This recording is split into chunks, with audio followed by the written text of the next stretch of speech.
Hello, कैसे हो। आज मैं एक मुगल शासक की चर्चा करने वाली हूँ और आपको कुछ इतिहास में लेके चलूंगी। कुछ वहां से फैक्ट निकालेंगे और उसे जिस तरह से देखा जा रहा है, एक तानाशाही शासक या एक दंगाई शासक और जो धर्म से जुड़े हुए जितने भी विवाद आ रहे हैं वर्तमान में, तो उन शासक के जो भी चीजें हैं वो लेके मैं आ रही हूँ। और बहुत सारे जितने धर्म के नाम पे जिस शासक को ज्यादातर जोड़ा जा रहा है विवाद के तौर पर, वो शासक है औरंगजेब जी। शासक के तौर पे जिस तरह से वो उभरा, मुगल शासक का एक अंतिम शासक माना जाता है, जो शाहजहां का एक पुत्र है।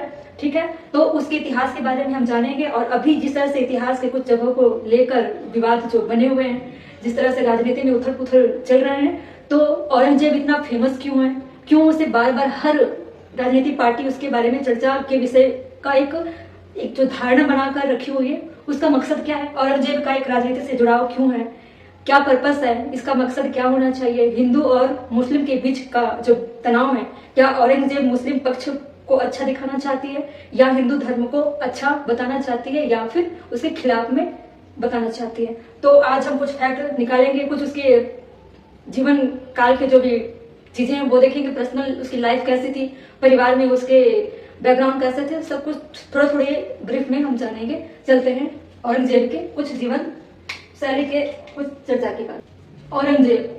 औरंगजेब को एक तानाशाही और एक दंगाई के रूप में, और जो हिंदू धर्म या हिंदू समाज या भारत के लोगों के लिए इसे एक तरह से अपवाद के रूप में देखा गया है।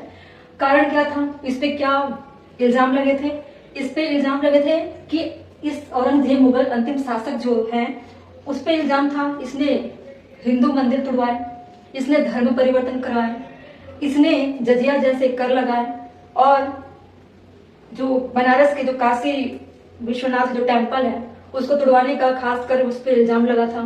उसके बाद वहां की जो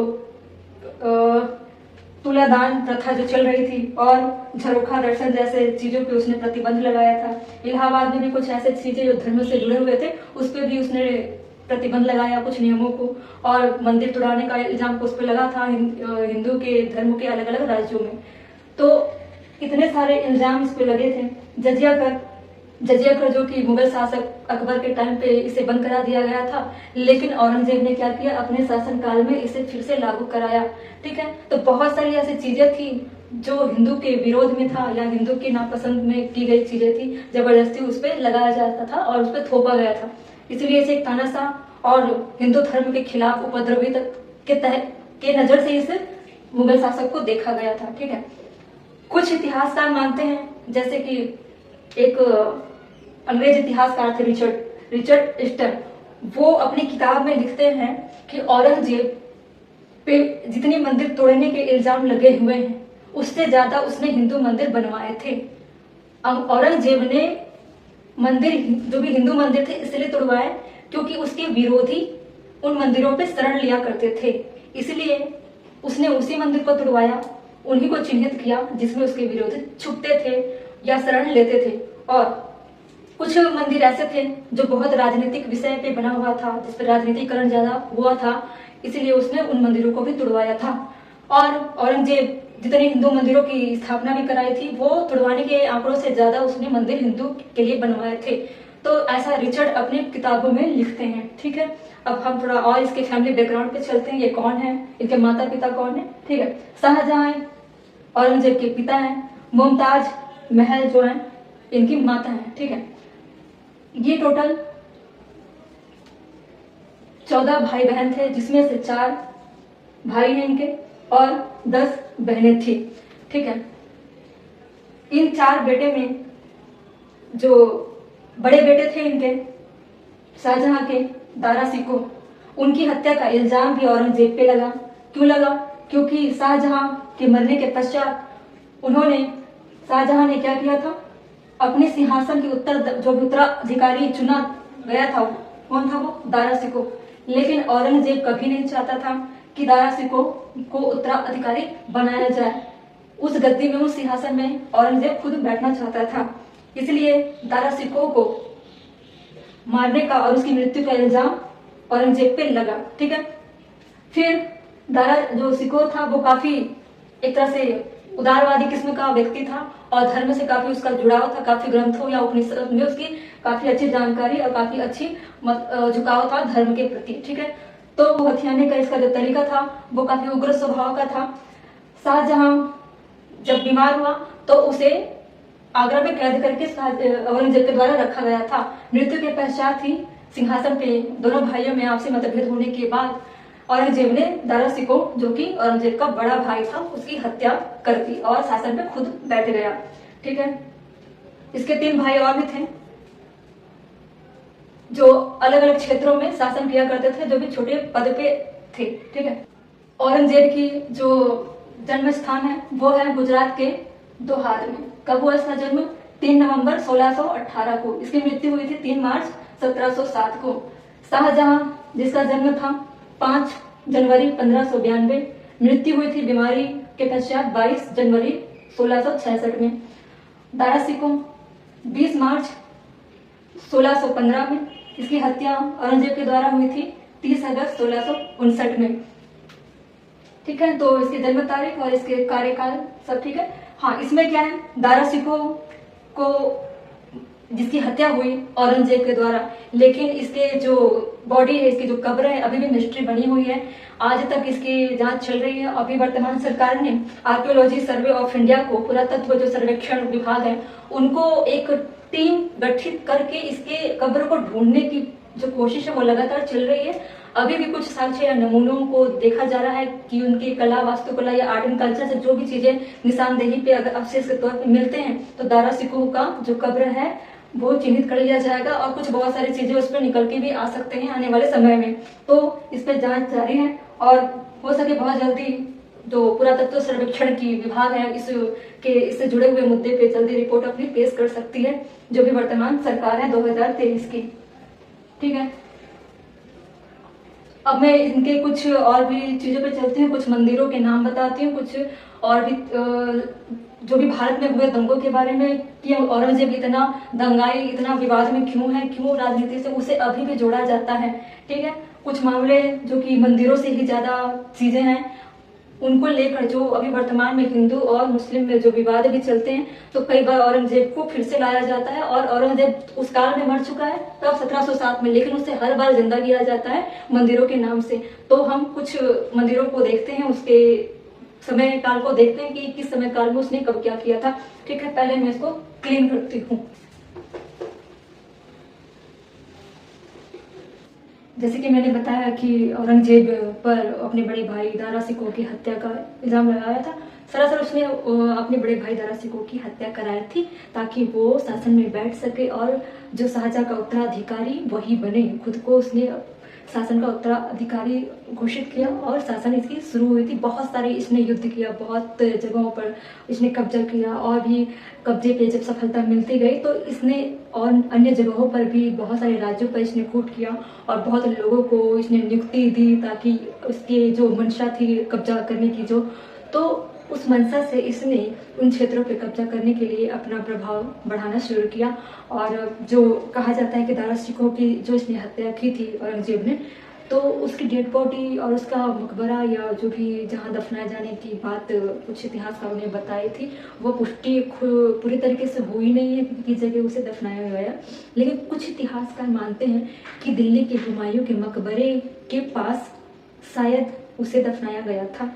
अभी भी इस पे रिसर्च हो रहे हैं पुरातत्व सर्वेक्षण के द्वारा और बहुत जल्द हो सकता है कि सर्वेक्षण कामयाब हो और पता चले कि दारा सिकोह की जो भी मकबरे थे वो कहाँ हैं। ठीक है, आगे चलते हैं। इसके जो युद्ध क्षेत्र थे किस तरह से थे और जो प्रसिद्ध इतिहासकार है रिचर्ड स्टर्न वो क्या बताते हैं और कुछ। ठीक है, उन्होंने बहुत सकारात्मक चीजें भी औरंगजेब को लेकर बताई, क्योंकि जिस तरह से औरंगजेब को बताया जा रहा था कि बहुत क्रूर शासक और बहुत ही धर्म का विरोधी था, जो खास करके हिंदू धर्म के प्रति उसका नफरत, उसका विरोध था वो ज़्यादा था। लेकिन जो इतिहासकार जो स्टर्न है उनका कहना है कि मथुरा में जो विद्रोह हुआ था जाटों का, वो एक विद्रोह जाटों के द्वारा आया था, जो जाटों ने ही उसे सल्तनत पे आक्रमण किया था, जिसके जवाबी कार्रवाई पे दोनों पक्षों में आपसे युद्ध हुए थे। उसने ऐसा जिक्र किया जो इतिहासकार थे रिचर्ड, उनका कहना है उनकी किताबों से। ठीक है, और जैसे कि हिंदू धर्म में जो सबसे फेमस था कि काशी विश्वनाथ में उसने हमला कराया, मंदिरों को तोड़ा, और भी बहुत सारे मंदिरों को उसने तोड़ा। केशव जो केशव राय मंदिर मथुरा का उसे भी उसने तुड़वाया। तो ये बहुत सारी चीज़ें आज भी सस्पेंस बनी हुई हैं। जितने इतिहासकार जितने रिसर्च करते हैं तो अलग अलग इसके जो परिभाषाएं हैं वो निकलती हैं कि किस तरह से घटनाएं घटित हुई और किस किस तरह से इन घटनाओं को अपनी किताबों में वर्णित किया है। ठीक है, कुछ चलते हैं इसके कार्यकाल की कि किस तरह से इसने युद्ध को अंजाम दिया और किस तरह से इसने अपना पैर पसारना शुरू किया भारत के अन्य अन्य क्षेत्रों में। ठीक है, चलते हैं। सन 1643 में 1643, ठीक है, तो औरंगजेब को सबसे पहले इसको जो एक चाह हुआ कि मुझे सम्राट, शासक या उत्तराधिकारी चुना गया, तो उसके पास सबसे पहले क्या आया? 10,000 जात, 4,000 सवार इसको मनसब में मिला था। ठीक है, उसके बाद इसकी पहली लड़ाई होती है ओरछा के राजा थे जुझड़ के विरुद्ध हुआ था। फिर पहली बार औरंगजेब को लड़ाई युद्ध का अनुभव हुआ कि अब मैं युद्ध कर सकता हूँ, अब मैं चीजों पे अपना प्रभाव डाल सकता हूँ। फिर सिलसिलेवार तरीके से इसने लगातार अन्य जगहों पर युद्ध करना शुरू किया। ठीक है, चलते हैं। 1643 के बाद इसने क्या किया आगे? 1636 से लेकर 1657 के बीच औरंगजेब ने क्या किया? गुजरात, मुल्तान और सिंध, जो जम्मू कश्मीर से पाकिस्तान के जो बॉर्डर है, सिंध, पंजाब और मुल्तान का जो क्षेत्र है, पहले क्या हुआ था कि अखंड भारत हुआ करता था। उस समय पंजाब, पाकिस्तान, जो जम्मू कश्मीर के, जो भारत के नॉर्थ में सब इंक्लूड थे, आपस में जुड़े हुए थे। तो उस पर इसने कब्जा जमाना शुरू किया था और ये वहां का गवर्नर भी था 1636 और 1657 के बीच में। ठीक है, आगे चलते हैं। 1658 औरंगजेब का राज्य अभिषेक किया जाता है। ठीक है, दिल्ली में इसका आने का जो कारण था, जो सोर्स था, उसने क्या किया था? आगरा में युद्ध के दौरान उसने सफलता पाई थी। आगरा के खुजवा और देवरी में इसने युद्ध के दौरान सफलता हासिल की थी। फिर इसने अपना राज्य अभिषेक दिल्ली में कराया, जो कि 1658 में है। 1658 में इसने दिल्ली प्रवेश कर लिया था। ठीक है, फिर इसने अपना प्रभाव बहुत जगह पे जमाने लगा। लगातार इसे सफलता मिलती रही, इसके हौसले बुलंद थे और शक्तियों से भी परिपूर्ण था, सामरिक ताकतों से भी परिपूर्ण था। जिस समय उसके पास जो भी सैनिक, घोड़े, हथियार या जो भी हुआ करते थे वो पूरी तरीके से लैस था चीजों से। देख लेते इसकी सैन्य ताकतें कैसी थी। इसके पास 60,000 घोड़े थे। औरंगजेब के पास 1 लाख जो पैदल चलते हैं सैनिक, वो 1 लाख थे। 50,000 ऊंट थे और 3,000 हाथी थे। ठीक है, तो ये सैन्य तरीके से काफी मजबूत था। ठीक है, अब चलते हैं। इसने 1659 के बाद जब इसने आगरा के क्षेत्रों को जीता और कुछ जगहों पे सफलता हासिल की, दिल्ली में एंटर करता है। फिर 1661 के दौरान इसने असम में कब्जा करने के लिए एक मंशा बनाई, मनसा गढ़ा, और इसने एक प्लान के तहत एक सूबेदार की नियुक्ति की।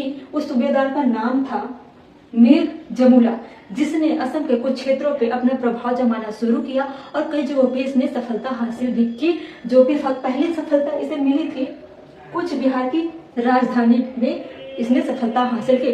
फिर 62 में क्या हुआ?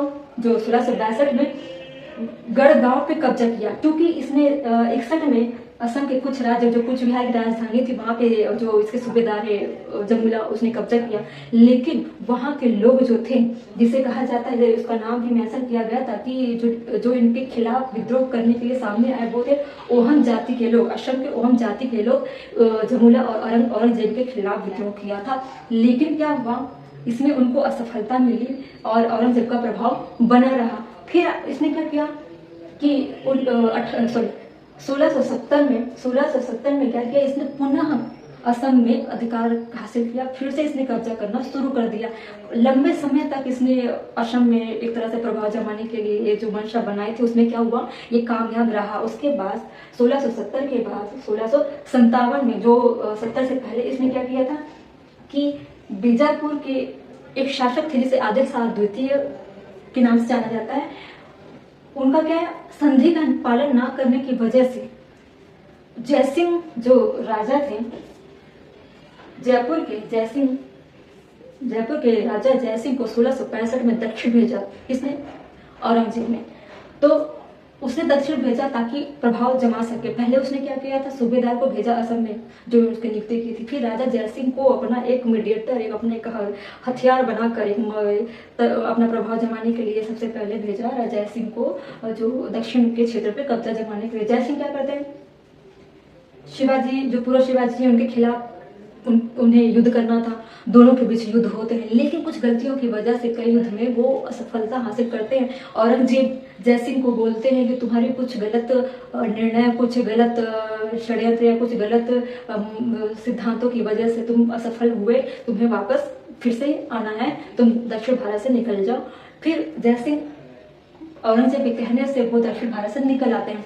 फिर सफर के दौरान जयसिंह की 1666 में जयसिंह के सफर के दौरान रास्ते में बुरहानपुर की एक जगह है, जयसिंह की उस रास्ते में ही मौत हो जाती है। ठीक है, हो सकता है कि औरंगजेब के द्वारा मौत कराई गई हो, या कुछ भी अन्य कारण हो सकते हैं। ठीक है, आगे चलते हैं। औरंगजेब के द्वारा कुछ विद्रोह जो हुए थे धर्म को लेकर, तो कुछ 4-5 ऐसे विद्रोह हैं जो बहुत ही हाईलाइट है इसके, अगर हिस्ट्री में अगर पढ़ा जाए तो। सबसे पहले था जाट विद्रोह। मैंने बताया कि जाट विद्रोह मथुरा से चालू हुआ था।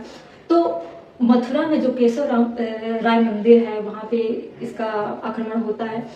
इसकी मंशा थी कि मंदिरों को तोड़ा जाए, या कुछ हिंदू धर्म के चीज़ों को, वहाँ के जो भी रीति रिवाजें होती है उस पर प्रतिबंध लगाया जाए, वहाँ के मंदिरों को नुकसान पहुंचाया जाए। तो इसके जवाबी कार्रवाई में जाटों ने भी औरंगजेब के खिलाफ विद्रोह किया था। तो इसमें जाट का जो विद्रोह शुरू हुआ था वो हुआ था 1669 के आसपास माना जाता है। फिर इसने सिख विद्रोह भी किया, जो अमृतसर में जो शिव मंदिर बना हुआ है, वहाँ पे जो भी उनके धर्मगुरु हुए, उनके खिलाफ भी ये काफी षड्यंत्र औरंगजेब के द्वारा हुआ।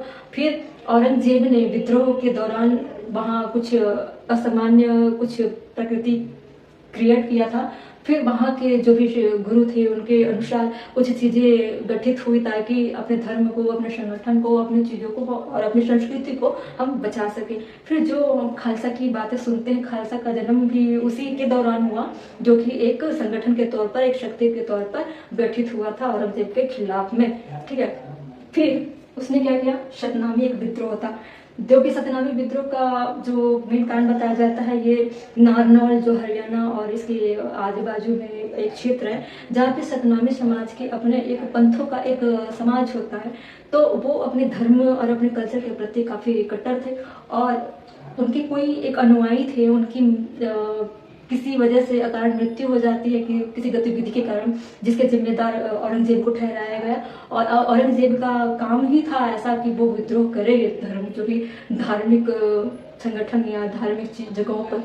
तो उसके खिलाफ सतनाम की जो धार्मिक चीजें थी, उन्होंने भी जवाबी कार्रवाई पे अपना एक सतनामी विद्रोह के तौर पे उभरे, और औरंगजेब के सामने अपना जो भी प्रतिद्वंदी है, जो बराबरी का युद्ध होता है, उन्होंने अपना भी रिस्पांस दिया, और औरंगजेब ने भी काफी रिएक्ट किया था, और काफी क्रूर स्वभाव का था। उसे किसी भी पंथ, किसी भी धर्म या किसी भी चीजों को मिटाने का एक शौक, बादशाही शौक कहा जाता है, उस तरह से वो सभी को क्या करता था, प्रभावित करने की कोशिश करता था। उसी में ये सतनामी विद्रोह भी था। ठीक है, राजपूत विद्रोह में क्या हुआ था, जो इसने जजिया कर लगाया था, जजिया कर के नाम पे इसने क्या किया था, मंदिरों में चंदा के नाम पे या किसी धार्मिक चीजों के नाम पे जबरन वसूली करना शुरू कर दिया। इसने धार्मिक स्थलों में जाना शुरू किया, इसने मंदिरों में जाना शुरू किया, कुछ त्योहारों में भी मेवाड़ के जो क्षेत्र थे इसने काफी अपना प्रभाव बना लिया। इसी उपद्रव के दौरान ही वहाँ के जो राजपूत, जो भी राजा थे, राजपूत जो लोग थे, वो काफी भड़क चुके थे।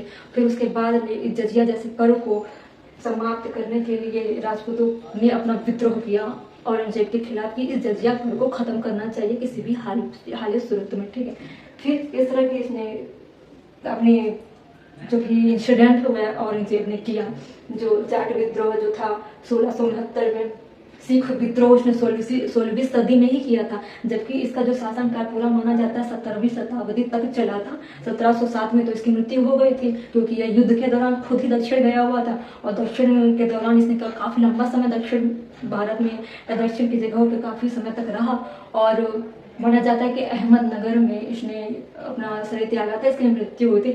भारत में कम से कम 50 वर्षों तक का तो ये शासन कर चुका था। ठीक है, तो 16वीं सदी में सिख विद्रोह हुआ, जिसमें बहुत सारे तारीख 1609, 1628, 1685, 1700 के आजू बाजू बहुत इसने उपद्रव किया था। राजपूत विद्रोह 1679 में माना जाता है, जो राजस्थान के एरिया में हुआ था। ठीक है, सतनामी विद्रोह 1672 में माना जाता है। तो इसने काफी भारत के अन्य अन्य जगहों पर इसने काफी उत्पात मचाया हुआ था, लेकिन हर युद्ध के पीछे इसका सिर्फ अगर कोई जरिया नजर आया तो सिर्फ धर्म आया, क्योंकि ये धार्मिक स्थलों पे ज्यादा प्रतिबंध लगाता था, धार्मिक चीजों पे ज्यादा नुकसान पहुंचाता था। हर धर्म में मंदिर को तोड़ना, हर संप्रदाय में प्रतिबंध लगाना, अब उनकी पुरानी कला, उनकी पुरानी रीति रिवाजों को बंद करना और अपनी चीजों को थोपना इसने शुरू किया। तो इसके विरुद्ध ही काफी जो कि हिंदू धर्म के राजा भी सामने आए जवाबी कार्रवाई के लिए और अपनी संस्कृति को बचाने के लिए। जो भी औरंगजेब का फैमिली बैकग्राउंड जो भी था वो काफी बकवास था, कहना चाहिए बकवास ही मानूंगी, क्योंकि कोई भी परिवार जैसा नहीं था, सुसंगठित नहीं था। जो शाहजहां थे औरंगजेब के पिता, वो काफी मक्कार, अय्याश और परिवार के प्रति और बच्चों के प्रति काफी एक तरह से जिम्मेदार नहीं था वो।